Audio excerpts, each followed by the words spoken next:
Our story begins at a pawn shop. A man named Drake walks in, dressed entirely in black.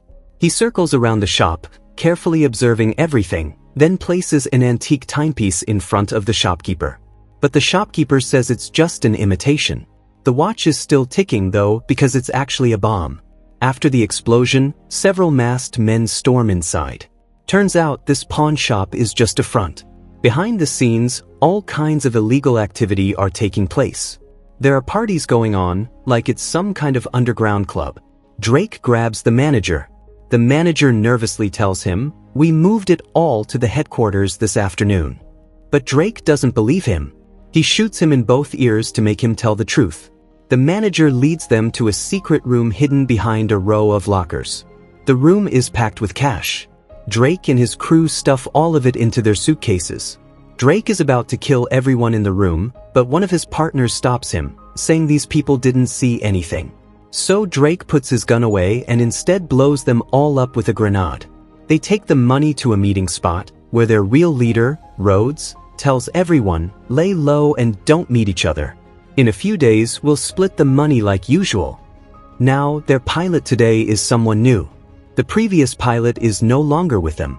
But due to a thunderstorm, their plane catches fire mid-flight and crashes with all the money on board. 5 months later, one of those cash-filled suitcases floats up. Nearby lives a fish poacher named Harlan. He keeps a photo of his family with him. Harlan gathers his tools and heads out to a frozen lake. He's just starting to fish when he notices a human hand sticking out of the ice. Harlan breaks away the snow around it.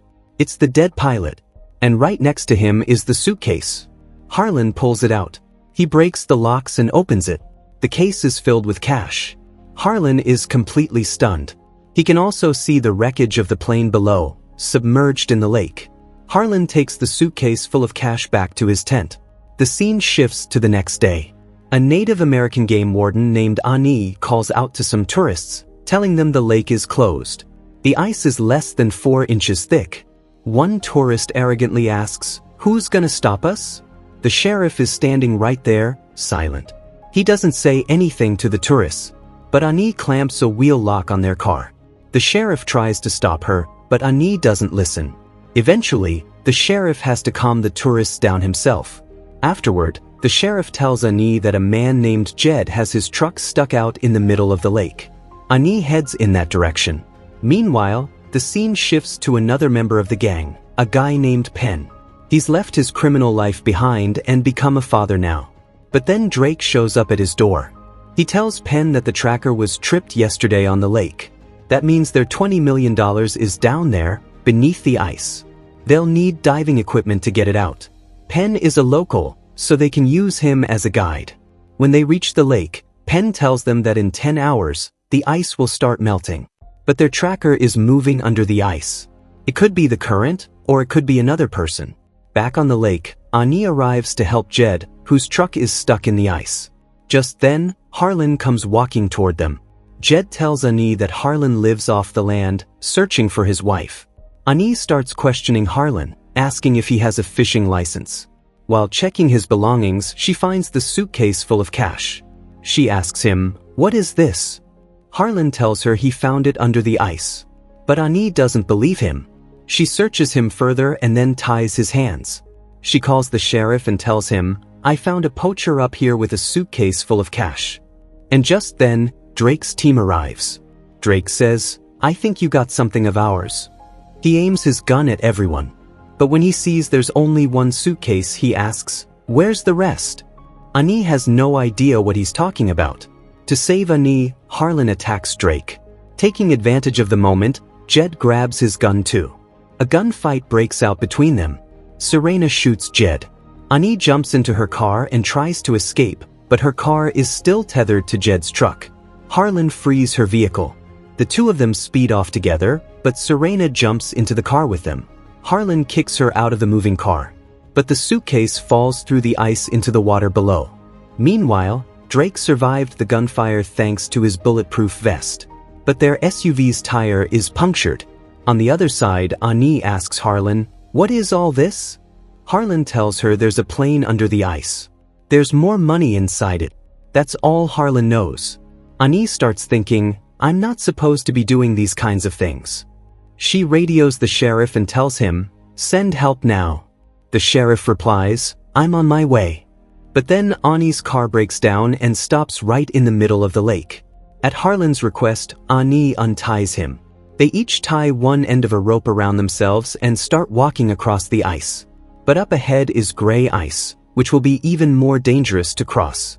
Behind them, Drake's team reaches Ani's car. But their SUV gets stuck in the ice. The ice starts cracking, and the SUV begins to sink. They try to pull their partner Ellis out. At the last second, Ellis manages to escape both the car and the freezing water. Meanwhile, Harlan speaks to Ani in the Blackfoot language, which he learned from his wife. At the same time, another member of Drake's crew, a thief named Dax, arrives to help. He brought a snowmobile with him. Out on the lake, Ani and Harlan have reached extremely thin ice. Harlan says, let's run. The two of them sprint across the cracking ice and make it to shore. At Harlan's tent, Ani sees the photo of his family. Harlan has a bow and arrows. He also has several bear traps. Riding on his snowmobile, Dax spots the two of them from a distance. But before he can reach them, Harlan sets up the bear traps. Dax's snowmobile hits them head-on and flips over. Harlan shoots him with an arrow. He doesn't let Dax pick up his gun. The two get into hand-to-hand combat. Dax grabs Harlan by the throat, but Harlan pulls the arrow out of Dax's body and attacks him with it again. Because of the breaking ice, Harlan falls into the water. But he uses this to his advantage. He swims under the ice, comes up near Dax's legs, and attacks him with the arrow. But Dax aims his gun at him. Just then, Ani comes from behind and clamps a bear trap onto Dax's face. Ani pulls Harlan out of the water. They start running again. Drake's team comes across Dax's snowmobile. Dax is lying dead in the ice. Seeing this, his lover Serena goes into shock. Drake steadies her. Now she picks up her gun, ready for revenge.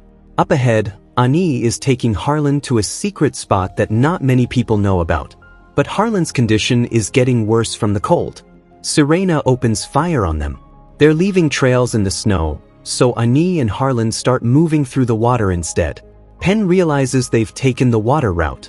After coming out of the water, Ani starts erasing their footprints. But Penn, being a local himself, isn't giving up the chase. He stops everyone in the middle of the forest. This is a sacred medicine wheel. They're in bear country, but no one listens to him. Because of that, Serena steps into a trap. Taking advantage of the moment, Ani and Harlan slip away quietly. They enter a series of large caves.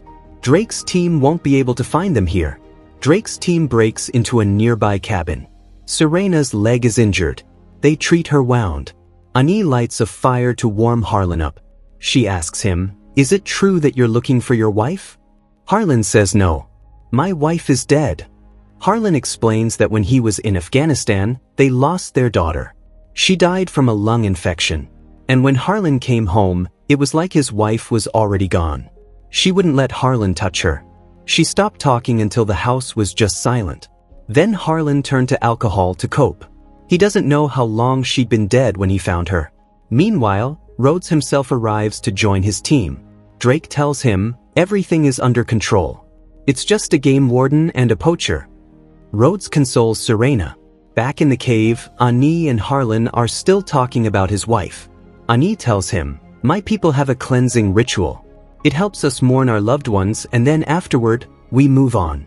This ritual could help Harlan let go of his guilt. But then it's revealed that one of the team members had a separate plan to steal the money. Rhodes figures out it was Ellis. Ellis tries to apologize, but Rhodes kills him with his bare hands. Rhodes says, tomorrow we kill the warden, and then the poacher. Meanwhile, as Ani and Harlan are coming out of the cave, someone stops them. A man named Uz calls Ani over. He tells her something. They believe that Harlan dragged his niece out of the community and got her addicted.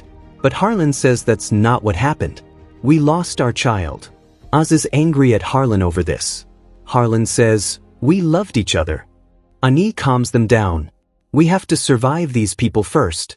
Now, Uz and Ani are from the same community, so he agrees to help. Uz shows them methane gas trapped under the ice, which is highly explosive. They move forward to his ice shanties. Oz taunts Ani, saying she's lost her connection to the land. She's sold herself out by wearing that uniform. But Ani believes she's protecting her land and her people.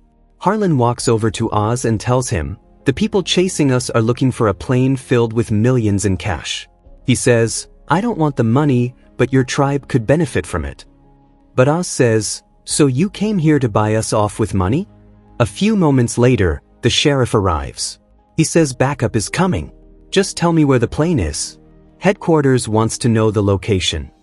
But Ani never mentioned anything about a plane. The sheriff pulls Ani aside and tells her, "We can make out real good here." The sheriff is getting a 5% cut from those people, which he's willing to split with Ani. When Ani refuses, he pulls out his gun. He orders Ani and Harlan to get in his car. He drives off with them.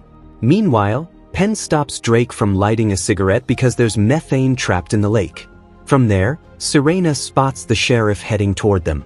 But Harlan, sitting in the car, says, "Sheriff, I can take you straight to the plane. Why do you need their help? Just let us go." Harlan tells him, "I've got a GPS tracker with its coordinates in the backpack." But the moment the sheriff reaches into the bag, his hand gets caught in a bear trap. His entire car flips over. Harlan breaks the window and climbs out. He helps Ani out too. The sheriff is thrown out of the car. As Harlan approaches him, the sheriff starts shooting with the gun still in his hand. Harlan tells him to calm down. But from behind, Serena shoots the sheriff. She walks toward the car. Harlan shoots her with the sheriff's gun. But from behind, Drake shoots Harlan. The bullet doesn't kill him. Rhodes tells Penn to dispose of Ani. But Penn, who was against this from the start, refuses. So Rhodes shoots Penn instead. He starts shooting at Ani too. But Penn throws his lighter onto the methane gas. Fire erupts everywhere. Rhodes burns alive in the flames. Harlan reaches the shore and starts looking for Ani. But Ani is in Drake's grip. Drake says, "Lead me to the plane and you both live." But they can't trust Drake's word. So Drake shoots Ani in her left ear. His next target will be her right ear. But Ani breaks free, and Harlan attacks Drake. Drake is stronger, but from behind, Ani attacks Drake. Harlan runs outside. He sneaks up and attacks Drake from behind. But Harlan gets overpowered again. Ani and Harlan both try to take on Drake together. Harlan shoves a broken oar into Drake's throat. He kicks him into the river. The scene shifts forward in time. Harlan begins preparing for the cleansing ritual of Ani's tribe. During the ritual, he has visions of his wife. Harlan lets her go. Ani learns that the state found the plane. But instead of $20 million, they only recovered $4 million. That means Harlan gave the rest of the money to Oz and his tribe. They used it to build a new community hospital. And with that, friends, this story comes to an end. Let us know in the comments how you liked this explanation. And don't forget to like the video and subscribe to the channel.